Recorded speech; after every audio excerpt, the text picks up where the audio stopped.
En la calle, el primer instinto que tenemos es no aparentar ni sacar cosas de valor. ¿Por qué? Esto es debido a que somos más propensos a robos y a ser víctimas de distintos crímenes. Incluso hemos normalizado esto. ¿Pero a qué se debe? ¿Qué ha cambiado en nuestra sociedad para que el índice de delincuentes sea muchísimo mayor y que los crímenes sean realizados por bandas y que estos representen más del 80% siendo homicidios, robos, extorsión? Y estas bandas no están conformadas por adultos, están conformadas por niños jóvenes que rondan desde los 12 hasta los 18 años. Bienvenidos a Delincuencia Juvenil, algo latente en el Perú, donde hablaremos sobre distintos temas relacionados a la delincuencia y analizaremos todo el trasfondo de este fenómeno social. Acompáñanos a lo largo de este podcast. Mi nombre es Silvana Alvarado y junto a Rafaela Ramos y Matías Espinosa resolveremos e interpretaremos las grandes dudas de la sociedad de hoy en día, donde por fin resolveremos si el delincuente nace o se hace. En este primer capítulo nos corresponde hablar sobre la delincuencia. Pero, ¿qué es? Este, este término se lo define como un fenómeno social que se refiere a cometer una infracción por acción u omisión contemplada en el derecho penal de un país. Pero la delincuencia juvenil engloba netamente a menores de edad que se dedican a delinquir. Estos no necesariamente hacen robos menores como asaltos, robos de bajo valor, entre otros crímenes que no involucran violencia, lo que normalmente es creído. Tristemente, es todo lo contrario. La mayoría de jóvenes realizan crímenes muy graves. Según lo establecido en el Código Penal de nuestro país, algunos delitos graves que son considerados muy graves son como la agresión sexual, homicidio doloroso, entre otros muchos. Pero específicamente uno de los más comunes hoy en día es el homicidio, los cuales se realizan en su mayoría de veces por grupos de sicariatos, los cuales están conformados netamente por jóvenes. Es impresionante cómo este fenómeno afecta a nuestra sociedad y cómo incluso se ha llegado a normalizar. Estos niños, estos jóvenes criminales, normalmente se aprovechan de su apariencia inocente para poder hacer que sus víctimas no sospechen nada respecto a lo que van a cometer. Planes incluso incluidos como robos, secuestros, y a raíz de esto crece el índice de menores delincuentes.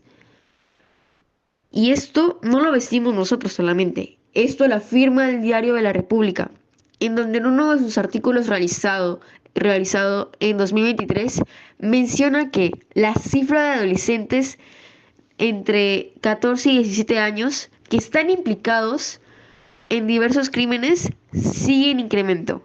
Hay 1.600 recluidos por robos y 230 por homicidio en los centros juveniles. Ahora que ya sabemos un poco más del contexto de este fenómeno social, es hora de viajar al pasado, encontrar el inicio de estos delitos, así que adentrémonos a las raíces de este tipo de delitos. A lo largo del tiempo, la sociedad se ha visto afectada por este problema que se ha vuelto una costumbre en las calles, lo cual nos preguntamos, ¿cómo este problema pudo evolucionar tanto?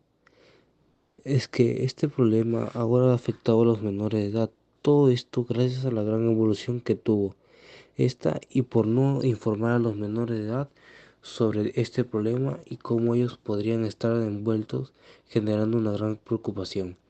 Por ello, en este capítulo hablaremos sobre el desarrollo de la delincuencia juvenil a lo largo de los años. Para la delincuencia juvenil entre los 13 y 23 años ha aumentado un 80%, pasando de 10 detenciones por hora o por día.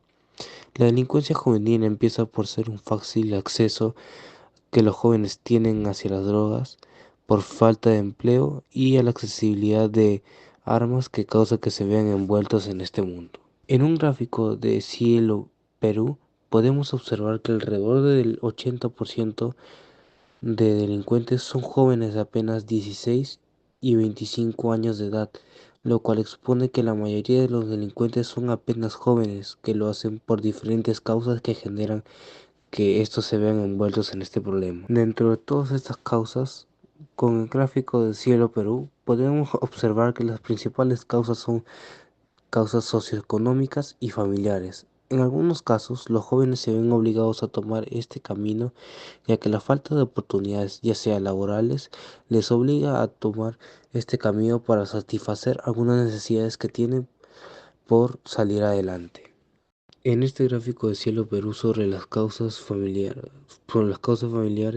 tenemos como mayor indicador la falta de apoyo familiar, que sería igual a 1469, que manifiesta un valor mayor de que este factor cause delincuencia juvenil. Esto por algún abuso que pueden sufrir los jóvenes en su casa o por falta de apoyo de sus familiares en alguna actividad que quieran realizar o que deseen realizar los jóvenes. Este indicador presenta un ODS radio de 3418, que significa el indicador de riesgo, lo cual aumentó un 20% a estadísticas anteriores. Ahora, continuando con la siguiente causa, tendríamos a la causa socioeconómica, que el indicador que predomina aquí sería la falta de formación personal, que sería igual a -0,781, que presenta mayor coeficiente y por ende provoca la delincuencia juvenil. Este factor presenta un exponente de 0,458, significando que es un indicador de protección que está muy por debajo de lo demostrado en años pasados. Ahora, siguiendo con el capítulo 3, las causas, hoy en día todos sabemos los peligros que ocurren en las calles, pero ¿por qué sucede esto? Sucede porque vivimos en un país con mucha inseguridad, gracias a las personas mayormente jóvenes que deciden delinquir como manera de salida a sus problemas. Y esta es solo una causa de las tantas que muchos jóvenes delincuentes usan para escudarse de sus actos. Obviamente, existen muchas más, como por ejemplo los factores socioeconómicos, que en muchos casos la pobreza en las familias o en sí la falta de dinero hacen que los jóvenes no encuentren otra salida para ganar dinero de una manera correcta, sin ver que hay otras maneras de salir adelante. No será el mejor trabajo como un puesto de gerente o una empresa muy exitosa, pero si algo me enseñó la vida es que por algo se empieza y las cosas tardan en llegar, nada cae del cielo y que si decidimos perseverar, lo que buscamos llegará. Otra causa puede ser la influencia que tiene la familia y de verdad, créanme que es una de las más duras de combatir, porque para ellos es su único ejemplo a seguir. A esos jóvenes solo se les inculcó una única salida, la cual es robar, y en muchos casos también es la falta de atención que les ponen a sus hijos, y más en la edad en donde se creen listos para todo y ni siquiera llevan una edad considerable de vida. Es en esta etapa donde los padres deben estar más atentos a sus hijos, porque es ahí donde la avaricia, codicia, malas influencias lo arrastran al camino del mal, y muchas veces empieza siendo raro para ellos, o quizás se trata de alejar, pero al final, como no tienen en quién apoyarse o hablar sobre lo que les pasa, esos jóvenes deciden quedarse porque no encontraron a alguien en quien confiar, en alguien que les pueda explicar el bien y el mal, en alguien que esté ahí para explicarles las cosas que les suceden a su día a día. Algo también muy relacionado al entorno es la educación que los padres les ofrecen a sus hijos, ya que si los padres no creen necesario que su hijo o hija, que en muchos casos las mujeres también pueden delinquir, no tengan educación, ellos no generan el instinto vocacional, ese instinto que se genera con la recepción de información útil para la vida, el crecimiento social, la investigación de nuevas vocaciones para la vida. Entonces se quedarán estancados en sus mismos pensamientos. ¿Y qué pasará? Se volverán delincuentes sin que ellos mismos se den cuenta, porque lo peor de todo es que se acostumbrarán a su nueva vida, que en algún momento terminará de una muy mala manera, y los padres no tendrán más remedio que ir a visitarlos al penal para menores de edad, es decir, los internados.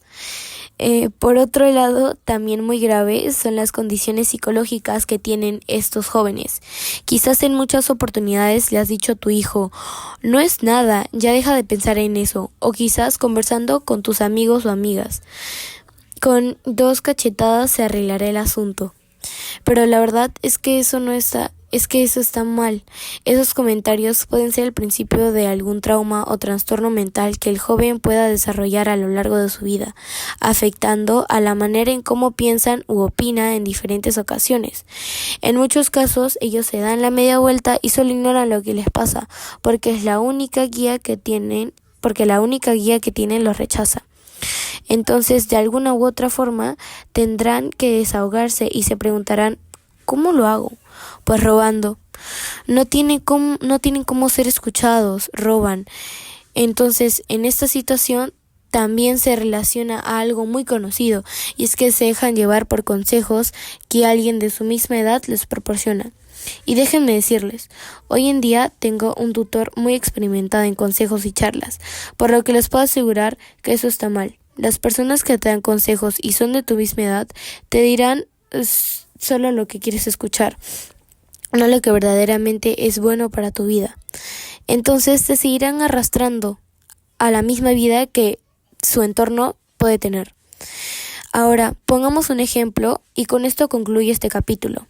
¿Qué hacen si su grupo les dice que van a empezar a consumir sustancias ilícitas? Tú como buen muchacho dirías, lo siento, no puedo, pero ahí es donde entran a tallar las amistades verdaderas. Te van a obligar tanto que tú ya no vas a poder resistirte hasta que se forma un vicio. A eso se le llama presión social. Es algo en lo que muchos jóvenes caen y hoy en día es mucho más latente. En muchos grupos de amistades, jóvenes en donde les falta comprensión, atención, cariño, preocupación, sucede porque no tienen una base fija por el cual seguir una guía correcta.